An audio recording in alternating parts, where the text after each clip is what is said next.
இன்றைய இறை வார்த்தை.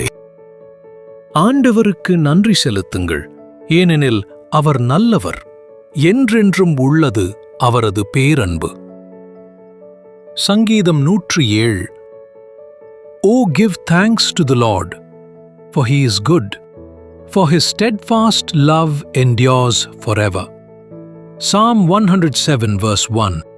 இந்த வசனம் கடவுளின் நற்குணங்களையும் அவருடைய நித்திய அன்பையும் போற்றுமாறு மக்களை ஊக்குவிக்கிறது. இது இஸ்ரேலிலிருந்து மட்டுமல்ல, எல்லா காலத்திலும் கடவுளுக்கு நன்றியுள்ள இதயத்துடன் பாடப்படும் ஒரு பாராட்டு பாடல் என்று நம்பப்படுகிறது.